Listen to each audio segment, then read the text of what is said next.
आज Doubtnut app download करें।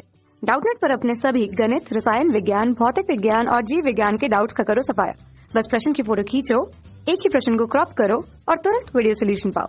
अभी डाउनलोड करें।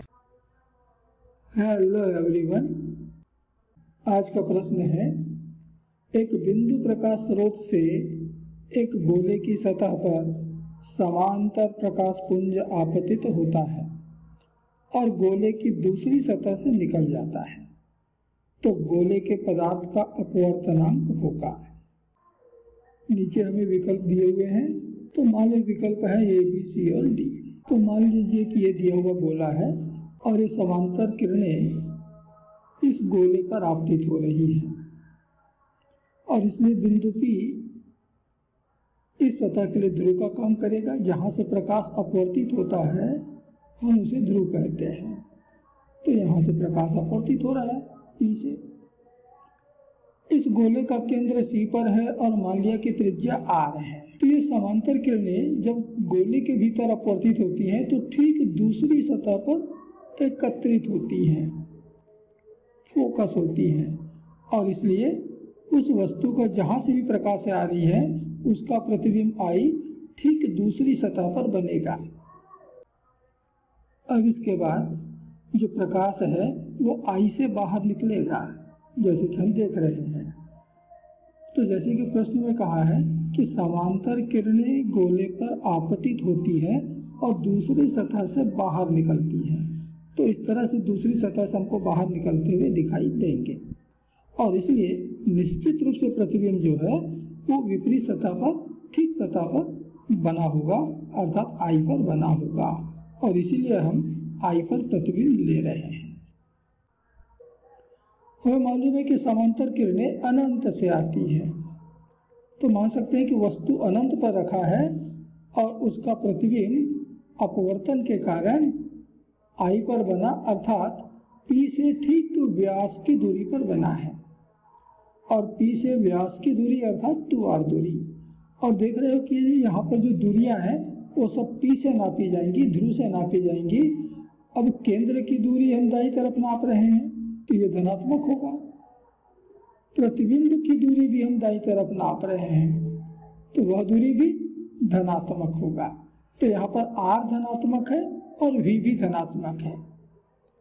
तो चलिए, प्रकाश किरणें आ रही हैं वायु से होकर के और इसलिए पहले माध्यम का अपवर्तनांक μ1 बराबर वायु का अपवर्तनांक, और ये होता है 1। दूसरे माध्यम का अपवर्तनांक अर्थात गोले का अपवर्तनांक ये मान लिया μ2, और ये कितना है ये हमको ज्ञात करना है। यहाँ U देख रहे हैं कि ऋणात्मक दूरी पर है, दाईं तरफ की दूरियां धनात्मक होगी तो बाईं तरफ की दूरियां सब ऋणात्मक होंगी, अर्थात वस्तु जो रखी हुई है वो ऋणात्मक दूरी पे रखी है। और कितनी दूरी पे रखी है तो अनंत पे रखी है। तो U बराबर हो गया ऋण अनंत, लेकिन V बराबर हो गया व्यास के बराबर। व्यास होता है त्रिज्या का 2 गुना अर्थात 2r, धन 2r, और वक्रता त्रिज्या है, सतह की वक्रता त्रिज्या अर्थात गोले की त्रिज्या, ये भी धनात्मक दिशा में है अर्थात धनास। तो चलिए यहाँ पर गोलीय सतह से अपवर्तन का सूत्र हम लगाएं, जो कि होता है μ2 बटे V ऋण μ1 बटे U बराबर μ2 ऋण μ1 बटे R। अब इसमें सारे आंकड़े हम रख देते हैं जो प्रश्न से मिले हुए हैं। तो μ2 तो नहीं मालूम, V जरूर मालूम है 2r, ऋण μ1 मालूम है 1, U भी मालूम है ऋण इन्फिनिटी ऋण अनंत बराबर μ2 ऋण 1 बटे R। अब 1 बटे अनंत होता है 0, 1 बटे अनंत का मान 0 होता है। तो हमारे पास बच रहा है μ2 बटे 2r, दूसरा पद तो 0 हो गया, बराबर μ2 ऋण 1 बटे R।